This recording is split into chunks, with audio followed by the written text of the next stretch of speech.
Hi, everyone, and welcome back to the Affirmation Addict podcast. My name is Pyle, and today we're chatting about how I broke past my upper limit. This is going to be kind of a quick episode because it is definitely a little bit redundant, but I want to just share with you the thing that helped me finally break past an upper limit. And if you don't know what an upper limit is, it's essentially like you're kind of at a good position, you're at a good space, and you're doing your thing, everything is good, but like you're getting really comfortable when things are good and you're scared to keep growing. Like you went through the discomfort, you went through all the hard stuff, and now things are good. Like things are kind of where you want them to be. But then there's like maybe that one thing, but you're like, I don't need it. Like I have honestly a lot. And that one thing feels kind of like a nice to have, not a necessity. And so you're almost talking yourself out of actually wanting it, talking yourself out of actually getting it. And that's where it's like, is it worth it? And that's what an upper limit is. And so for me, I had an upper limit in my business where I was like, I can't double my profit. I can't double my revenue. I can't double my growth. I just kept feeling like I couldn't grow fast enough, whether it was monetarily or an engagement or reach or whatever. So for me, it was a very specific business goal where I was like, I want to just like outdo myself, but I can't. Like, I can't get myself to outdo myself. And I was very tired of that. And so I noticed what I basically told myself. I broke past it. Long story short, I broke past it. I did double. I like exceeded the doubling. I almost like tripled. But when I did this whole tripling thing, the biggest thing that shifted was I took action no matter how I felt. And I know this is the worst thing to hear. Trust me saying it makes me cringe because I hate doing it myself. Like it makes us uncomfortable. It is not fun, but I took action. I did the work. I did my spiritual practice anyway. I moved forward anyway. And honestly, breaking past your upper limits on wherever you are, we all have an upper limit that we're trying to break past. Breaking past that helped me move forward, and breaking past that helped me realize that I actually can just keep moving forward, and I don't know if my effort's going to be worth it. And that's what I realized the resistance came from. The resistance came from like, is the work I'm putting in actually going to be worth it? Is the time I'm putting in actually going to be worth it, or should I just not do it?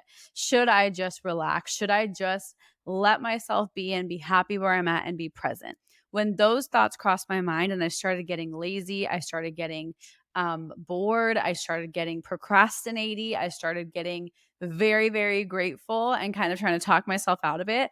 That's when I realized that I was ready to break past my upper limit, but I was honestly talking myself out of it.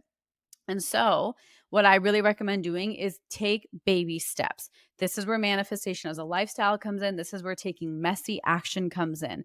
And why do the baby steps matter? It's because the baby steps create the big steps, and then the big steps create the momentum. So, literally realizing that one small shift, one decision to set your alarm 5 minutes earlier is the start. That is the start. And then sooner than later, you'll wake up at 5 a.m. And then you'll have the momentum to like wake up and work out early and eat breakfast before 8 a.m. Like it's such all of it is in the micro moments. You hear me say this every time.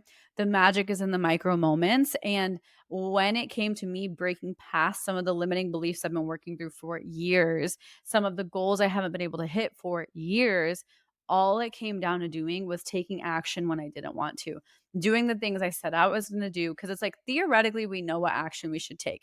Do we do it? Most of the time, no. Why? We don't have time. We distract ourselves. There's so many other reasons, but it's like if you can let yourself take the action, even if it's not perfect, you're not judging yourself for it, you're allowing yourself to move forward, that's actually going to make the biggest difference. So, some examples of like doing the work for different things that you're manifesting. Maybe you're manifesting a better relationship. Maybe you're in a relationship right now and your needs aren't being that met, but you're in a pretty good space. So it's like, do you stay in this relationship? Do you leave? What do you do? And so I'm not suggesting that you should always leave. I'm not implying that.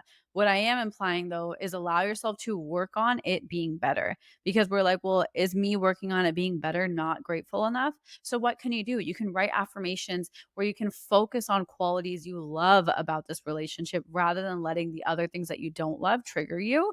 You can focus on allowing yourself to grow. You can focus on allowing yourself to be happy while you're with that person, and allow yourself to think about, well, what would the better version of this relationship look like? And keep putting in those micro moments of work. In your business, we have a to-do list, or in your work, even if you don't own your own business of supplies, you have a to-do list, you have ideas, you have projects. How many times do we do the bare minimum just to get by? And how many times do we exceed expectations for ourselves, not to get recognition, but for our own fulfillment? So can you go 1 inch more than you usually do, and letting yourself go forward? And maybe it's with your health. Maybe you don't start by shifting your diet and eating only homemade food and working out every day and having all these vitamins, right? Maybe it's just you take one vitamin a day and nothing else changes. The reason these micro moments are so hard to actually implement is because we don't think they're big enough to make the big changes we want. So we don't think it's worth it. But that's the story we're telling ourselves. That's a judgment we're putting on ourselves. That's absolutely false. So it's about allowing yourself to say, hey, I really don't want to get I don't want to get uncomfortable, and allowing yourself to say, but I'm going to do it anyways. I have no desire. I'm scared. I don't like how this feels.